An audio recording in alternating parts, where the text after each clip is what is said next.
한국 사람은요, 이 복 받아라 하면 자다가도 벌떡 일어난다고 합니다. 모두 다 이 축복받기를 원한다는 거겠지요. 저번 주에도 우리가 말씀의 은혜를 나눴지만 이 축복의 기준은요, 사람마다 다 달라요. 어떤 사람은 돈, 어떤 사람은 건강, 또 어떤 사람은 화목, 어떤 사람은 자녀의 축복. 사람마다 다 달라요. 근데 중요한 게요, 하나님께서는요, 이 축복들을요, 한 사람에게 올인을 안 해주세요. 다 주지 않는다는 거지요.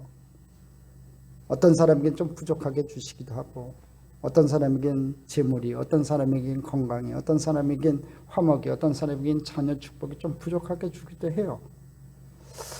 다 주어지진 않지만 그 가운데서도 만족하며 살아가는 저와 여러분 됐으면 좋겠습니다.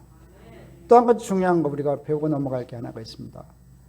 여러분, 이 하나님께서 주시는 이 축복이요, 주시는 단위가 있어요. 그게 뭐냐면 우리들은 개인이라고 생각하는데 개인이 아니에요. 성경에서 말하는 이 축복받는 단위는요, 가정이에요. 오늘 여러분의 가정이 축복받는 가정이 되기를 진정으로 주님 안에서 축복하고 소망합니다. 여러분께 질문을 좀 드리고 싶어요. 이 세상에서 하나님이 친히 세우신 기관이 둘이 있어요. 두 가지가 있어요. 그것이 무엇일까요, 여러분? 가정과 교회예요.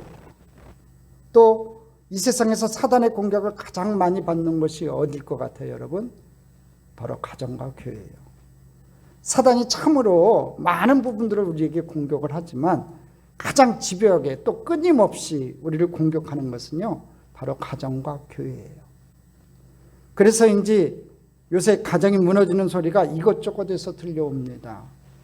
깨어진 가정의 신음소리가 곳곳에서 들려와요. 자녀 때문에 억장이 무너지고요, 남편 때문에 밤마다 눈물을 흘리고 고부간의 갈등 때문에 마음의 쓴뿌리를 가지고 사는 여인들이 너무나 많이 있어요. 그래서 이제 많은 사회학자들 또 미래학자들마다 한결같이 가정은 앞으로 점점 쇠퇴해 갈 것이다, 죽어갈 것이다, 이런 비판적 예언을 하고 있어요. 실제로 요즘 언론들을 살펴보면요, 이 남편이 병이 들어 아프면요, 끝까지 돌보아야 되는데 남편을 버리고 가출해 버리는 부인들이 참 많아지고 있어요. 또 자식만 낳아놓고 부모의 의무를 다하지 않는 파렴치한 부모들이 많아졌어요. 아동폭력들, 요새 한 이슈가 되고 있는 그 아동폭력들 보십시오. 양부모만 그런 줄 알았더니 친부모도 그래요. 자기가 낳은 친자식들도요, 말 못하는 그 어린아이들을 아주 큰 폭력으로 다치게 하는 그런 모습들을 우리는 뉴스에서 보게 됩니다. 또 어떤 남편은요, 아내 이름으로 3억 또는 5억의 보험에 가입하고요, 이 청부업자를 사가지고 이 아내를 살해하려다가 발각돼가지고 감옥 신세를 진 남편도 있어요. 흉악범이지요. 아주 못된 놈입니다. 여러분, 대부분 청년들은 그렇지 않은데요, 갈수록 이 젊은이들 가운데 결혼하지 않고 인생을 편하게 살게 하려는, 또 쉽게 살고 싶은 사람들이 점점 늘어가고 있는 추세예요. 결혼 정년기에 있는 청년들에게 제가 가끔가다 물어보면요, 결혼 뭐하러 해요? 이렇게 혼자 사는 게 편한데 그게 과연 편한 건지 모르겠어요. 성경에도 분명히 혼자 사는 게 하나님의 원칙이 아니거든요. 짝을 이뤄서 한 가정을 이루는 게 하나님의 뜻이라고 하면은 여러분, 한 가정을 이루고 살아가야 된다는 거지요. 근데 이렇게 대답하는 청년들이 의외로 많아졌어요. 사랑하는 성도 여러분, 가장 평화롭고 또 행복해야 될 이 가정이 왜 이렇게 병들고 무너져 가고 있냐 이거지요. 그것은 그만큼 사단의 공격을 많이 받고 있기 때문에 그래요.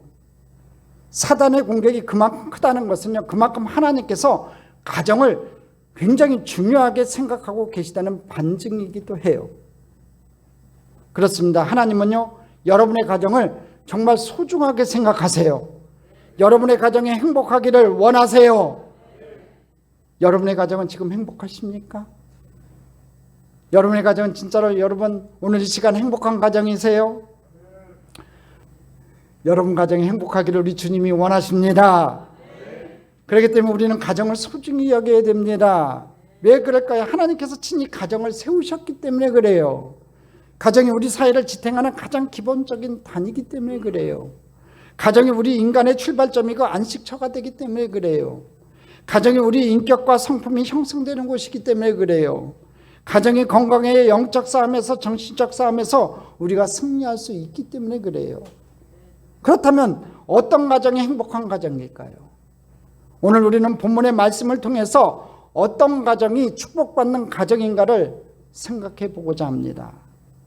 자, 첫 번째로 축복받는 가정이 되기 위한 전제 조건을 살펴봅니다. 야훼를 경외해야 돼요. 하나님께 축복받는 가정이 되기 위한 전제 조건이 뭐냐면요, 야훼를 경외해야 돼요. 한번 따라 합시다. 야훼를 경외하자. 1절 4절을 보겠습니다. 야훼를 경외하면 그의 길을 걷는 자마다 복이 있도다. 4절을 보겠습니다. 야훼를 경외하는 자는 이같이 복을 얻으리로다. 성경이 분명히 얘기합니다. 야훼를 경외하면 복이 있도다 그랬고요, 야훼를 경외하는 자는 복을 얻으리라고 했어요. 여러분, 하나님께 복받는 비결은요, 야훼를 경외하는 거예요. 특별히 야훼를 경외하는 가정이 행복한 가정, 축복받는 가정이 됩니다. 여러분 가정, 여러분 모두가 야훼를 경외해서 축복받는 자, 축복받는 가정을 이루시기를 주님의 이름으로 축원합니다. 그렇다면 야훼를 경외한다는 게 도대체 무엇이냐 이거지요. 성경에 살펴보면요, 야훼를 경외하라, 야훼를 경외하라, 야훼를 경외하라, 시편에 특별히 잠언에 많이 나와요. 이 야훼를 경외한다는 뜻은요, 쓰여질 때마다 조금씩 다르게 쓰여졌어요. 그러니까 같은 단어인데 야훼를 경외하라 하고 이렇게 나왔지만 이 단어가 쓰인 곳곳마다, 초서마다 조금씩 다른 뜻으로 사용이 돼요. 대개 어떤 뜻으로 사용되냐면, 첫 번째가 하나님을 향한 거룩한 두려움이라는 뜻을 가지고 사용되고요, 두 번째가 믿는다는 뜻으로, 또 세 번째가 의지한다는 뜻으로, 네 번째가 맡긴다는 뜻으로 사용돼요. 요 보통 네 가지 경우에 해당이 돼요. 자, 여기서 중요한 게 있어요. 다른 뜻 같지요. 하나님을 향한 거룩한 두려움을 가지고 믿고 의지하고 맡긴다. 이것은 전혀 다른 것 같은데 실은 이게 하나의 뜻을 가지고 있어요. 여러분 예수님 믿으시죠? 하나님 믿으시죠? 여러분 진정으로 아멘하고 입으로만 예수님 믿는다고 하지 마시고요, 믿는 만큼 우리는요, 하나님을 의지하게 돼 있어요. 또 의지한 만큼 내가 맡기게 되어 있어요. 그러니까 야훼를 경외한다는 건요, 하나님이 믿는 그 믿음이 깊어지는 거고요, 하나님을 의지하는 게 깊어지는 거고요, 또 하나님께 맡기는 영역이 많아져야 된다는 거지요. 여러분이 그렇게 되시기를 주님의 이름으로 축원합니다. 여러분 믿음이 아주 큰 믿음 되시고, 또 여러분이 그 믿음만큼 하나님을 의지하는 것이 많아지시고 영역이 넓어지시고, 그 다음에 의지한 만큼 여러분 인생을 하나님 앞에 맡기고 살아가는 저와 여러분 됐으면 좋겠습니다. 여러분 1절의 말씀만 가지고 생각한다면 야훼를 경외한다는 뜻은요, 하나님을 향한 거룩한 두려움을 가지고 말씀대로 순종하는 삶을 의미해요. 그러니까 하나님을 향한 거룩한 두려움을 가지고 여러분 말씀대로 순종하는 삶, 이 말씀대로 순종하는 삶이 그렇게 쉽지는 않지요. 여러분 하나님을 향한 이 거룩한 두려움을 가지고 있는 사람은요, 이 말씀대로 순종하며 살 수밖에 없어요. 결국에는 말씀대로 살지 못하는 사람은 하나님을 향한 두려움이 없기 때문에 그래요. 오늘 내가 야훼를 경외하는 삶을 살고 있느냐 없느냐를 보려면요, 오늘 내가 하나님의 말씀을 얼마나 많이 알고 있느냐, 그 문제가 아니라는 거예요. 얼마나 알고 있는 말씀대로 순종하며 살고 있느냐를 보면 알 수 있다는 거지요. 오늘 여러분 하나님을 진짜로 경외하는 마음을 가지고 하나님 말씀대로 순종하며 살아가는 저와 여러분 되기를 간절히 소망합니다. 여러분 야훼를 경외하는 가정이 행복한 가정이에요.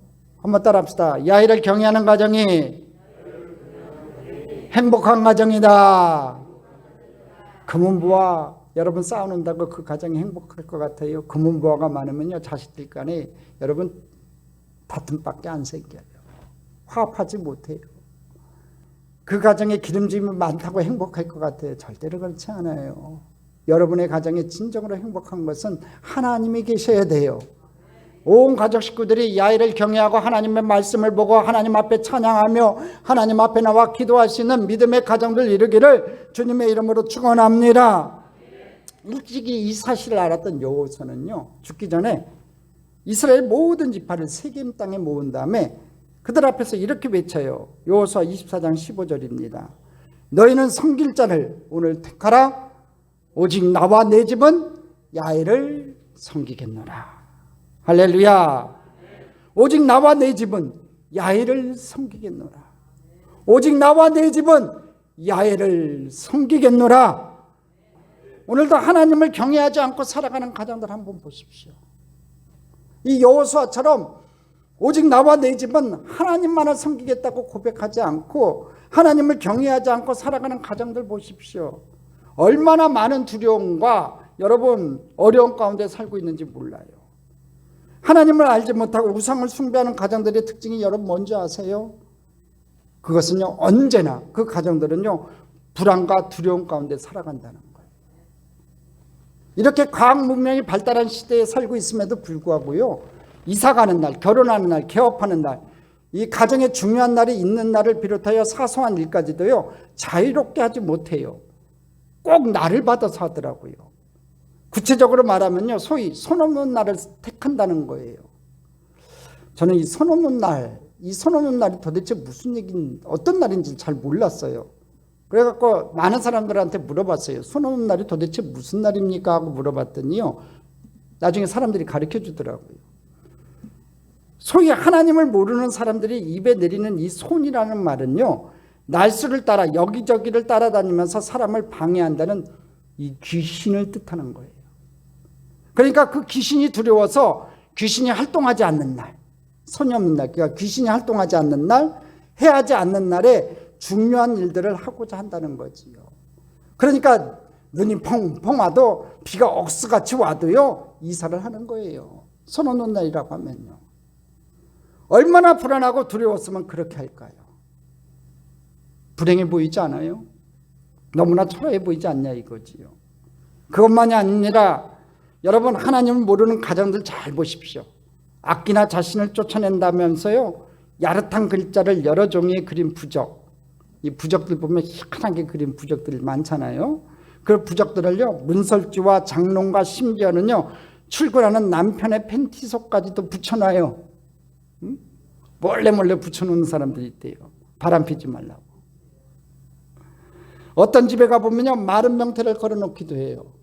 또 어떤 집에 가면요 남편 바람 피우지 말라고요 속옷비를 걸어놓기도 해요. 저는요 여의도에 있을 때 신방 다녀보면서 명태를 명주실로 덜렁덜렁 매달아 놨더라고. 그게 뭔지 몰랐어요. 아니 건설하는 집안에서 세상에 명태를 주렁주렁 매달아 놨더라고. 그러니까 예수는 믿는데 뭔가 불안한 거라. 제대로 못 믿으니까, 진정으로 하나님을 경외하지 못하니까, 하나님을 의지하지 못하고 하나님 앞에 맡기지 못하니까, 하나님을 믿지 못하니까 양다리 걸치는 신앙 갖는 거지요. 하나님 그런 사람 싫어하세요. 여러분 온전히 하나님만을 경외하는 저와 여러분 되기를 주님의 이름으로 축원합니다. 여러분 하나님을 경외하지 못하는 가정은요 이렇게 불안과 두려움 가운데서요 진정한 자유를 누리지 못하고 살아가는 거예요. 그러므로 야훼를 경외하며 산다는 것은요 얼마나 큰 축복이며 특권인지 몰라요. 여러분 성경 속에는요 야훼를 경외함으로 복을 받은 사람도 있고요 야훼를 경외하지 못해갖고 복을 받지 못한 저주받은 사람도 있어요. 여러분 아브라함 보십시오. 그런 100세에 얻은 독자 이삭을 하나님께 드렸어요. 하나님을 경외하는 자라는 인정을 받았어요. 여러분 100세에 얻은 아들 하나님 앞에 드리기 쉬워요. 그러니까 하나님께서 내 독자 이삭을 바치라고 하니까 아멘하고 순종했어요. 말씀 따라 순종했어요. 그러니까 하나님께서 네가 나를 경외하는 줄 내가 이제 알겠다 그러셨어요. 하나님을 경외하는 자라는 인정을 받았고요. 그래서 그에게 야훼 이레의 축복과 믿음이 조상이 되는 축복을 받았어요. 노아 한번 보십시오. 여러분, 하나님을 경외하다가요, 홍수로 온 세상이 심판을 받을 때 방주를 예비해서 구원을 받았어요. 여러분, 증거가 하나도 보이지 않아요. 홍수가 날 증거가 보이지 않아요. 그래도 하나님 말씀을 이 노아도 믿었어요. 방주를 지으려니까 방주를 지었어요. 눈에 보이지 않고 손에 잡히지 않고 귀에 들리지 않지만 긴 세월 동안 하나님 말씀을 의지해가지고 방주를 지었어요. 결국에는 하나님을 경외하고 하나님을 믿고 하나님을 의지하고 맡기고 결국에는 이 땅에 큰 홍수가 나서 온 지경에 있는 모든 사람이 죽었을 때 여러분, 이 노아 가족만 구원을 받았다는 겁니다. 반면에 한번 사울 보십시오. 하나님을 두려워하지 않고 고집 부리다가요, 자기도 죽고요, 아들 요나단도 죽고요, 여러분 손자 무비보셋은 여러분 양다리를 쓰지 못하는 불구가 되게 만들었어요. 그래서 이사야 33장 6절에 이렇게 얘기합니다. 야훼를 경외함이 내 보배니라. 할렐루야. 야훼를 경외함이 내 보배니라. 하나님을 경외함이 내 보물이 된다는 거예요. 오늘 저와 여러분이 하나님을 경외하는 믿음의 사람들 되기를, 그런 가정들 되기를 주님의 이름으로 축원합니다. 진정으로 야훼를 경외하는 가정들 되어서 성경에 약속된 축복을 받는 귀한 믿음의 가정들 되기를 주님의 이름으로 축원합니다. 두 번째, 그럼 야훼를 경외하며 그 도에 행하는 자마다 받는 축복에 대해서 살펴보기를 원합니다. 첫 번째 축복이 뭐냐면요, 수고한 대로 열매를 거두는 복이에요. 2절을 보면요, 야훼를 경외하며 말씀대로 행하는 자에게 하나님이 어떤 복을 주시겠다고 말씀하냐면요, 2절 한번 읽어봅니다. 내가 내 손이 수고한 대로 먹을 것이라. 내 손이 수고한 대로 먹을 것이라. 야훼를 경외하는 자에게 하나님께서 주시는 첫 번째 주시는 복이 뭐냐면요, 손이 수고한 대로 먹는 축복이에요. 여기 수고한 대로 먼저 살펴보겠습니다. 이 축복은 산업의 축복이에요. 일터가 있다는 거지요. 땀 흘려 일하는 땅이 있다는 뜻입니다. 여러분, IMF 때 실직자들 보십시오. 또 요새 코로나 바이러스로 말미암아 여러분, 한국에도 실직자들이 참 많아졌습니다. 아침에 뉴스 기사를 하나 읽다 보니까 서울에요, 이 원룸촌들이 있어요. 이 빌라들에다가 이제 원룸을 지어가지고 이 서울 시골에서 올라온 이 청년들이 이 거주하는 원룸촌들이 있는데요. 알바나 또 일용직이나 뭐 여러 가지 어려운 일들을 하면서 서울에서 자기 꿈을 이루기 위해서 뭔가 노력하는 청년들이 올라와서 사는 이 원룸촌들이 많이 있는데, 그 원룸촌들이 있는 그 방들이요, 공실률이 너무나 많다는 거예요. 정규직도 아니고 일용직이었고 또 비정규직이었는데 그런 자리에서 다 쫓겨나가지고 여러분 살 수가 없으니까 다 자기 시골로 다시 돌아가고 있다는 거지요. 그만큼 실직자들이 많아지고 있어요. 일터가 있어야 돼요. 땀 흘려서 일할 수 있는 여러분 땅이 있어야 돼요. 농사꾼이 땀 흘려 농사 지을 수 있는 땅이 있는 게 축복이라는 겁니다. 수고할 수 있는 거 여러분 큰 축복이에요. 땀 흘려 일할 수 있다는 거 축복이에요. 여러분, 오늘 여러분의 가정에 일터와 땀 흘릴 농사할 땅이 주어지기를 주님의 이름으로 축원합니다. 이 복은요, 하나님을 경외하는 남편을 향한 복이에요. 자, 먹을 것이라 그랬어요. 손이 수고한 대로 먹을 것이라 그랬어요. 여러분, 소출이 있다는 뜻이에요. 먹을 것이 있다는 거지요. 소출이 있으니까 먹을 게 있다는 거겠죠. 여러분, 일터가 없으면 소출이 없는 거예요. 이 복은요, 손해보지 않는 축복이에요. 손이 수고한 대로 먹을 것이라고 했으니까 하나님께서 손해보지 않게 하겠다는 거예요. 땀 흘려 농사 지었을 때 가을날 출수할 수 있는 그런 기쁨을 주겠다는 거지요. 여러분, 생각해 보세요. 죽도록 수고해 놓고 열매를 맺지 못하게 된다면 그것처럼 억울한 일이 어디 있겠냐 이거지요. 제가 이제 학교에서 강의를 하다 보면요, 이 교수 입장하고 학생 입장이 분명히 다를 때가 있어요. 이제 학생 중에 한 분이 한 번은 성적을 다 평가를 해놓고서는 제가 성적을 고지했더니 저한테 이제 전화가 왔어요. 교수님, 저는 제 나름대로 열심히 노력했는데 수고했는데 점수가 좀 박하게 나온 것 같아요. 그래요? 하고서 이제 그 학업 거를 잘 살펴봤어요. 쭉 다시 레포트 낸 거나 시험 본 거나 다시 쭉 살펴봤는데 자기 딴에는 열심히 했다고 생각을 했는지 몰라도 이 교수 입장에서 봤을 땐 별로예요. 그 다른 학우들과 비교했을 때 그 열매가 작은 열매로밖에 안 보여져요. 노력한 것이 그 많은 열매로 보여지지 않는다는 거지요. 죽도록 수고해도요, 열매 맺지 못하게 되면요, 억울한 일 당하는 거예요. 본인은 억울하다고 할지 몰라도 그것이 인생의 진리라는 겁니다. 열심히 수고한 대로 여러분 땀 흘려서 열매를 거두어야 되는데 그 열매를 거두게 하시는 분이 누구냐면 하나님이세요. 우리들 주변에 보면 이런 분들이 많아요. 남보다 더 많이 뛰고 남보다 더 많이 수고를 했음에도 불구하고 결산을 해보면 남는 것이 별로 없어요. 시편 127편 1절로 2절에 이렇게 얘기해요. 야훼께서 집을 세우지 아니하시면 세우는 자의 수고가 헛되며 야훼께서 성을 지키지 아니하시면 파수꾼이 깨어있음이 헛사로다. 너희가 일찍이 일어나고 늦게 누우며 수고의 떡을 먹음이 헛되도다. 그렇습니다. 하나님이 세워주시지 않으면, 하나님이 붙들어 주시지 않으면, 하나님이 한번 불어버리시면 아무 소용이 없다는 거예요. 자기가 수고한 대로 투자한 대로 돈을 벌 수만 있다면 부자가 안 되어 있을 사람 어디 있겠냐 이거지요. 다 부자 될 거 아닙니까? 하지만 현실은 그렇지 못하다는 거예요. 오늘 하나님은 너희가 만일 나를 경외하고 내가 너희가 말한 대로 순종하면, 그리하면 내가 수고한 대로 열매를 맺게 해주신다고 약속하고 계세요. 오늘 그 약속을 받는 축복의 남편들 되시기를 주님의 이름으로 축원합니다. 이 말씀을 잘못하면 크게 오해할 수도 있어요.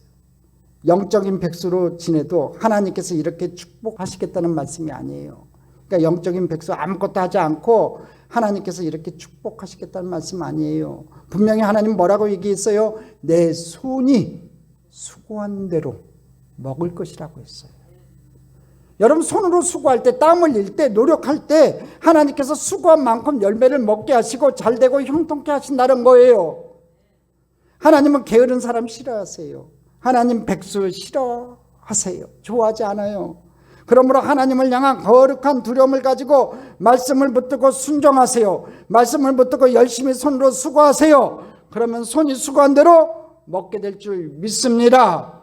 직업에 어디 귀천이 어디 있어요. 여러분 힘 닿는 때까지 처해진 자리에서 열심히 노력하세요. 학생은 열심히 공부하세요. 그럴 때 하나님께서 여러분의 가정에 손이 수고한 대로 먹는 축복 허락해 주실 줄 믿습니다. 마찬가지예요. 우리 교회도 우리 여러분들이 올해는 좀 전도 좀 열심히 해줬으면 좋겠어요. 여러분이 손이 수고한 대로 올해는 이 성전이 가득 차고 넘쳐나는 귀한 은혜를 베풀어 주실 줄 믿습니다. 자, 야훼를 경외하는 자가 받는 축복. 두 번째 축복이 뭐냐면 형통의 축복이에요. 2절을 읽어봅니다. 내가 내 손이 수고한 대로 먹을 것이라 내가 복되고 형통하리로다. 여러분 이 형통의 복은요, 가족 구성은 모두 다 받아야 돼요. 자녀들, 부모들 모두 다 복을 받는 것이 중요해요. 여러분 한번 생각해 보십시오. 부모는 잘 되고요, 자녀들 중에서 한 자녀가 잘못돼 보세요. 그 가정이 행복할 것 같아요? 그러니까 이 형통의 복은요, 가족 식구 모두 다가 받아야 돼요. 여러분 가족 모두 식구가 이 형통의 복을 받기를 주님의 이름으로 축원합니다. 진학할 때 진학해지고, 취직할 때 취직해지고, 승진할 때 승진해지고, 결혼할 때 결혼의 문이 열려지고, 여러분 때에 맞추어 온 가족 식구들의 그 앞길에 길이 열려지는 것, 그것이 바로 형통의 복이에요. 근데 이 형통의 복을 받은 사람은요, 얼굴이 환해요. 이렇게 딱 보면 근심걱정 울살이가 있는 가정이라도 형통의 복을 받은 사람은요, 하나님께서 길을 열어주시니까, 시온의 대로를 열어주시니까 얼굴이 환해요. 때에 맞춰서 열어주시니까 걱정 근심 울살이가 사라지는 거죠. 여러분 그런 사람은요, 복도수 주사 맞을 필요 없어요. 이 복도수 주사 오래 맞으면요, 그거 굳어져 버려요. 피부 망가져요. 근데요, 이 영적인 하나님의 복, 이 형통의 복을 받은 사람은요, 죽는 그날까지 얼굴이 환해요.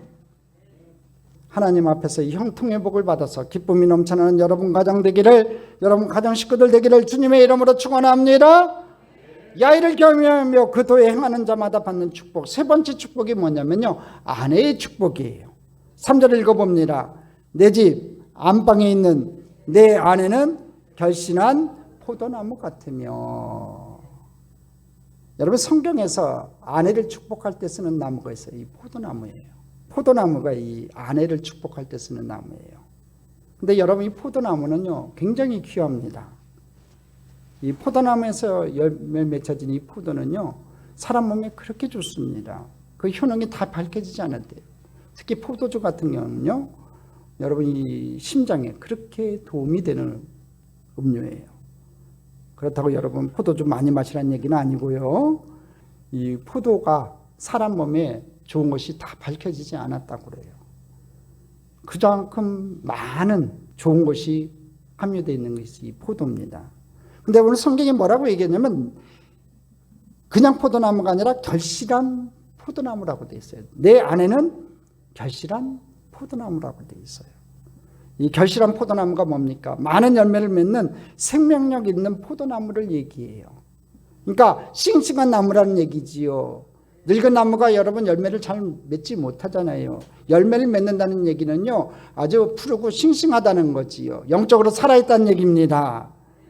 그래서 많은 이 포도 열매들을 맺고 있어요. 한번 그려보십시오. 여러분 집에 있는 아내들이요 결실한 포도를 맺는 포도나무예요. 그래갖고 그 포도 맺혀진 포도를 누가 따먹겠어요 여러분? 여러분 자녀들과 남편들이 따먹는 거예요. 그 얘기가 무슨 얘기냐면요 자녀와 남편에게 꿈과 비전을 심어줄 수 있는 존재가 누구냐면 아내라는 거예요. 성경에도 분명히 얘기했지만 지혜로운 여인은 집안을 세우되 미련한 여인은 집안을 헛문다고 했는데 아내가 믿음의 여인들 돼야 돼요. 기도하는 여인들 돼야 돼요. 하나님 앞에 무릎 꿇고 하나님의 은혜를 구할 수 있는 믿음의 여인들 돼야 돼요. 그래갖고 믿음의 포도 열매들을 주렁주렁 맺어야 된다는 거지요. 그것을 남편이 따먹고 자녀들이 따먹으면서요 여러분 꿈과 비전을 그들에게 심어줘야 된다는 거지요.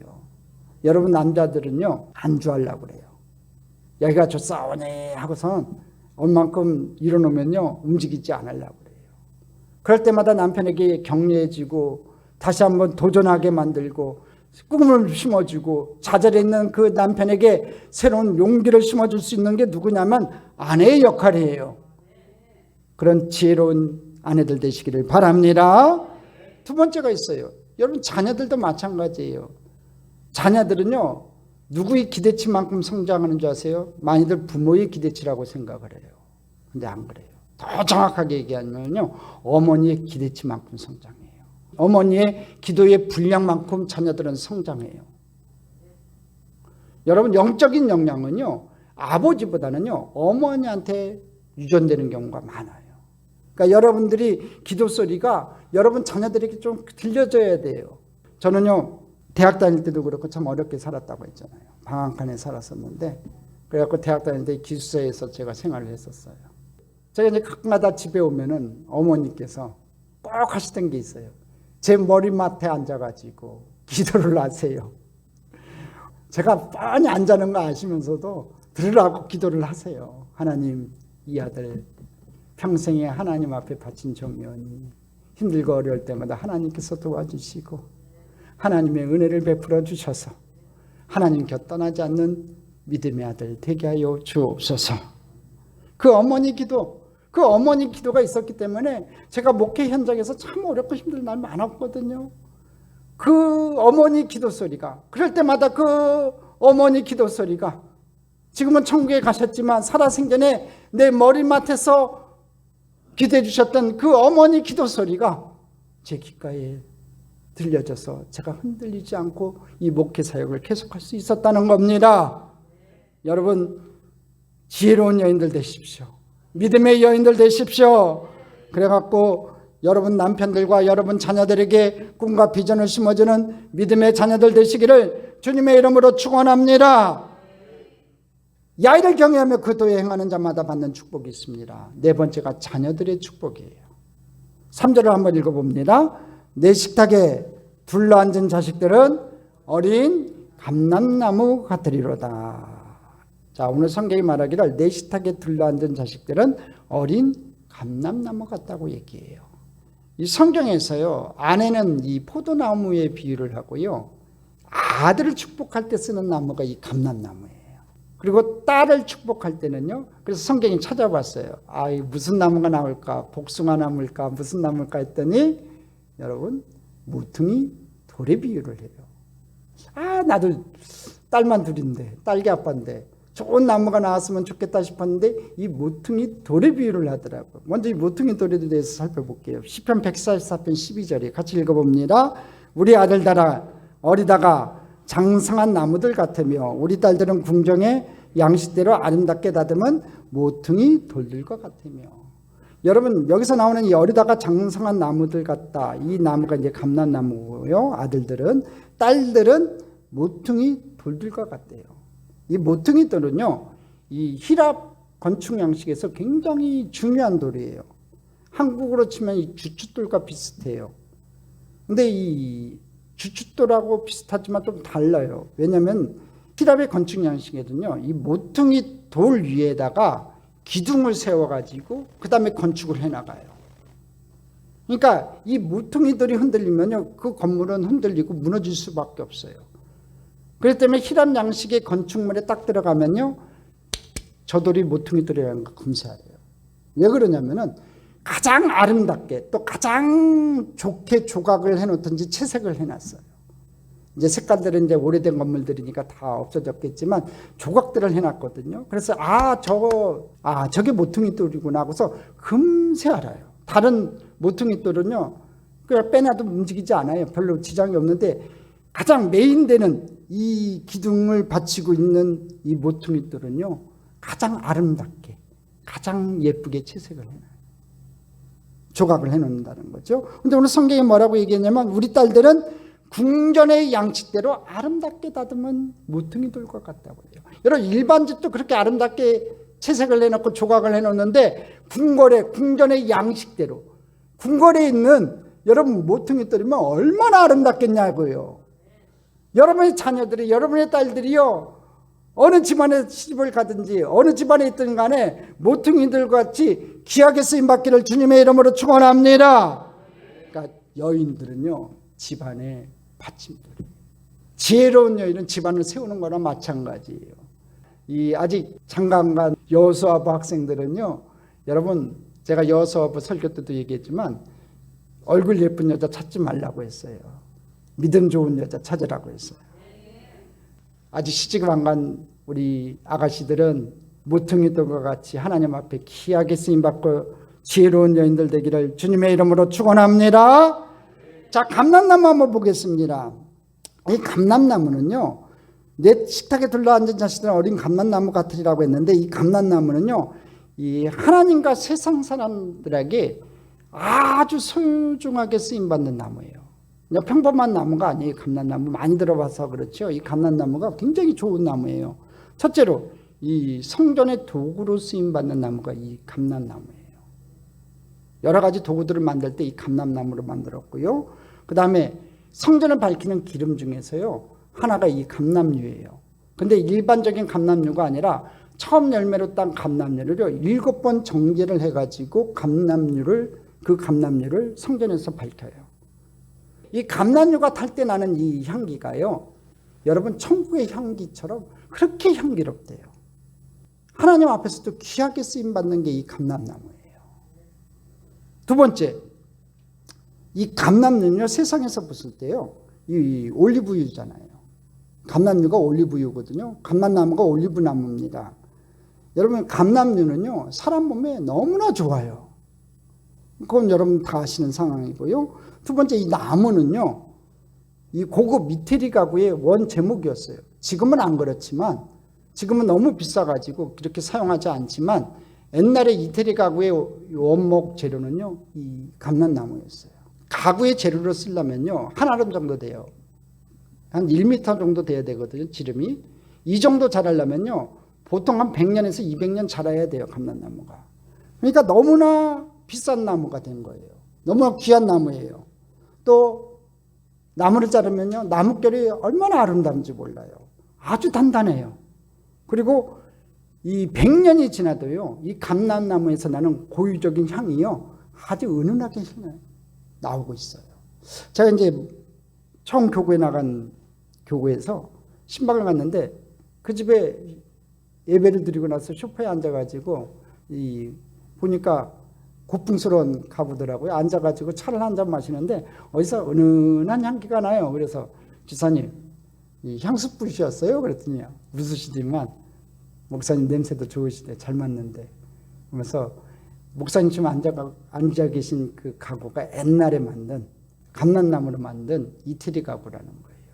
그래갖고 이 이태리 가구에서 이 원목 가구에서 감람나무를 해서 여러분 그 향기가 은은하게 향기가 나요. 혹시 이탈리아에 지중해 연안에 가고 감람나무를 발견해 가지고요. 여러분 절대로 이태리 가서 이 감람나무가 뭐냐고 물어보고 뽑아오시면 안 돼요. 나뭇가지 하나하나 뿌리 잎사귀 다 하나도 버리지 않는 게 이 감람나무예요. 우리나라는 배밭 같은데 사과밭 같은데 위에다가 이렇게 그물을 쳐놓잖아요. 근데요 거기서는요 밑에다가 그물을 쳐놔요. 떨어지는 낙엽 하나도 그냥 버리지 않겠다는 거예요. 부러져 나간 가지 하나도요 그냥 버리지 않겠다는 거예요. 다 약재료고 모든 것이 소중한 거기 때문에 여러분 감람나무는요 버릴 게 아무것도 없어요. 근데 성경이 뭐래요? 지금은 어리지만 나중에 하나님 앞에서 사람들에게서 크게 쓰임받는 감람나무가 되라고 얘기를 해요. 내 식탁에 들러앉은 자식들은 어린 감람나무 같으리로다. 그 어린 감람나무가 장성해서 지금은 어리지만 나중에 하나님 앞에서 사람들에게 크게 쓰임받는 감람나무 되기를 간절히 소망합니다. 특별히 우리 참정교회에 있는 우리 어린 감람나무들이 많죠. 여수아부에 또 유초동부에 어린 감람나무들이 있어요. 그 감람나무들이 장성해서 하나님 앞에서도 크게 쓰임받고 진짜로 세상 사람들에게도 귀하게 쓰임받는 주님의 귀한 감람나무 되기를 주님의 이름으로 축원합니다. 또 한 가지 성경에서 이야기하고 있는 중요한 내용이 있어요. 내 식탁에 들러앉은 자식이라는 말씀이에요. 3절 다시 한번 읽어봅니다. 내 식탁에 들러앉은 자식들은 어린 감람나무 같으리로다. 여러분 내 식탁에 들러앉은 자식은 어린 감람나무 같다고 했어요. 식탁에 들러앉은 자식들 그 어리지만 그 어린 감람나무가 여러분 장성할 거라는 거지요. 여러분 감람나무의 수는요 곱고 푸르러요. 그러니까 자녀들이 정직하고 건강한 모습으로 자란다는 것을 얘기하는 거고요.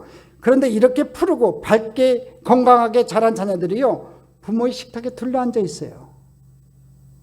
이것은 부모를 둘러싸고 있는 복된 자녀들의 모습을 말하는 거예요. 그리고 둘러싸고 있다는 것은요 자녀들이 부모를 이탈하지 않고 부모를 떠나지 않고 부모를 지키며 봉양하고 있음을 말하고 있어요. 둘러싸고 있다는 그 의미가 그래요. 이제 이 모습을 한번 여러분 마음속에 좀 그려보세요. 아내는 결실한 포도나무처럼 귀한 축복의 포도나무 열매를 맺으며 많이 낳은 자녀들은 한결같이 어린 감람나무같이 밝게 건강하게 자라나는 모습들을 생각해 보세요. 그런데 그 자녀들이 식탁에 들러앉아 감사하며 음식을 먹으며 아름다운 교제를 나누고 있어요. 온 가족이 행복하게 웃음소리를 내며 함께 식사를 나누고 있어요. 얼마나 행복한 가족이에요. 얼마나 아름다운 모습이냐고요. 얼마나 화목해 보이냐고요. 잠언서 17장 1절에 이렇게 얘기해요. 마른 떡 한 조각만 있고도 화목하는 것이 제육이 집에 가득하고도 다투는 것보다 나으니라. 할렐루야. 가정의 화목이 얼마나 귀한지 모릅니다. 여러분 자녀들이 여러분 식탁에 들러앉아가지고 같이 음식을 나누며 같이 찬양하며 같이 기도하며 같이 믿음의 교제를 나누는 그런 믿음의 가정들 이루기를 주님의 이름으로 축원합니다. 근데 이 3절의 축복은요 야훼를 경외하며 말씀대로 살아갈 때 아내와 자녀들이 받을 복을 말하고 있고요 화목해 되는 가정의 축복을 말하고 있어요. 세상에는 이렇게 복되고 화목한 가정이 있는가 반면에요 여러분 불행한 가정들도 있어요. 한 고층 아파트에 잘 사는 가정에 끔찍한 불상사가 생겼어요. 부부싸움이 격해진 나머지 남편이 그만 가스밸브를 열고 방에다 불을 확 질러버렸어요. 집안은 갑자기 펑 하는 소리와 함께 순식간에 불이 났고요. 옆방에 있던 아들이 그 펑 하는 소리에 함께 말릴 틈도 없이 창문으로 뛰어내렸어요. 고층 아파트인데 그냥 창문을 열고 뛰어내렸어요. 엄마 역시 고층에서 그냥 뛰어내려 버렸어요. 남편은 홧김에 한 일을 후회하고 소화기를 찾았지만 소화기가 없네요. 그래서 별 수 없이 본인도 창문으로 몸을 던졌어요. 불을 피했지요. 그렇지만 고층에서 떨어졌으니 여러분 어떻게 됐겠냐고요. 불은 피했지만 고층에서 다 뛰어내렸으니, 엄마 아빠 아들이 다 뛰어내렸으니 여러분 어떻게 됐겠어요. 그런데 이상하게요, 이 세 사람이 하나도 다치지 않고 모두 무사했대요. 그 이유는 간단해요. 남편은 제비족이었고요, 아내는 날라리였고요, 아들은 비행 청소년이었대요. 이 이야기는 오늘의 불행한 가정을 빗대어 만든 이야기겠지요. 여러분, 이런 가정한테서는 안 돼요.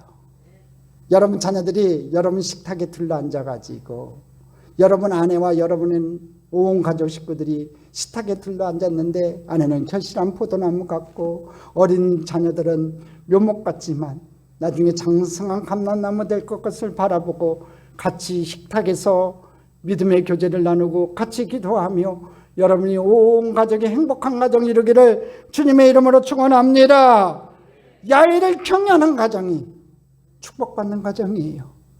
여러분 가정이 야훼를 경외하는 가정 되어서 축복받는 가정 되기를 주님의 이름으로 축원합니다. 그럼 세 번째 생각할 게 있어요. 하나님은 이런 복을 어디에서 주냐 이거예요. 5절을 한번 읽어보겠습니다. 야훼께서 시온에서 내게 복을 주실지어다. 너는 평생에 예루살렘의 번영을 보며. 하나님은 지금까지 약속한 이 복들을요, 시온에서 내게 주신다고 말씀해요.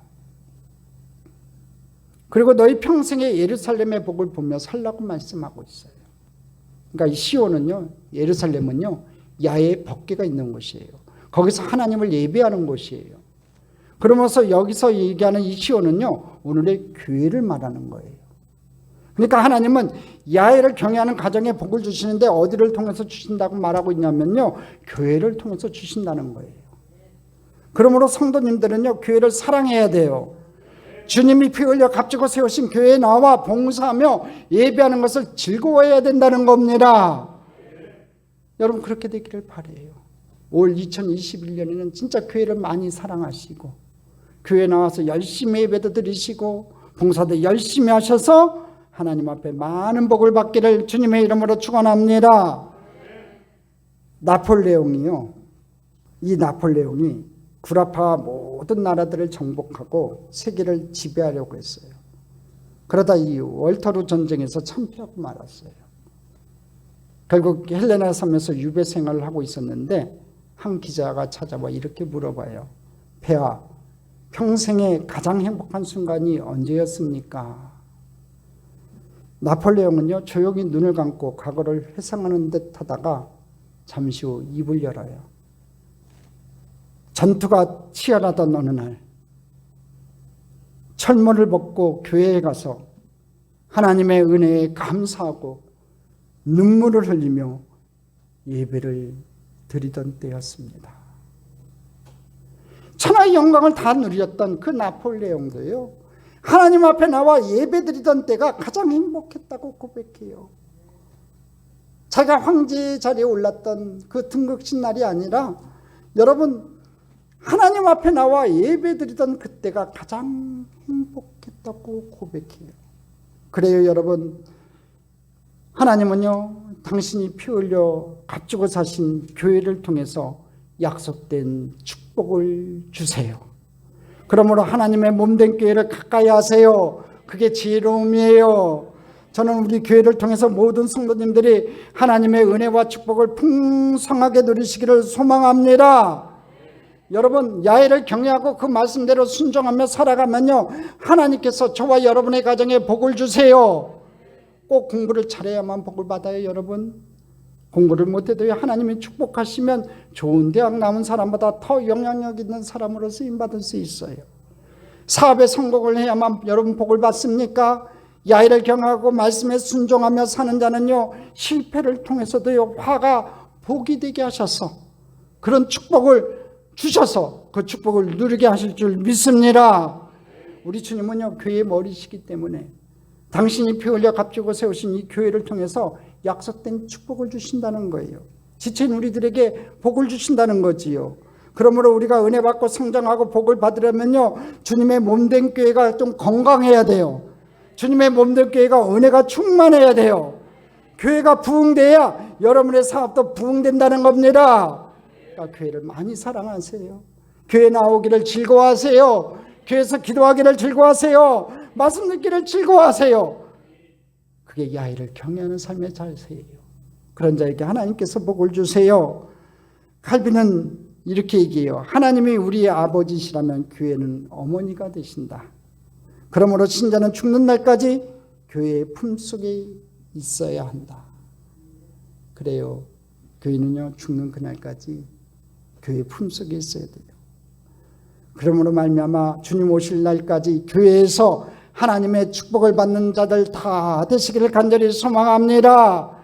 야훼를 경외하며 말씀대로 순종하며 하나님께서 약속하신 손이 수고한 대로 먹게 되는 축복과 형통의 축복과 아내의 축복과 자녀들의 축복이 야훼를 경외하는 성도들과 특별히 하나님의 몸된 교회를 세워나가는 모든 성도님들의 귀한 가정과 기업과 자녀들 위해 넘쳐나게 있으시기를 주님의 이름으로 축원합니다.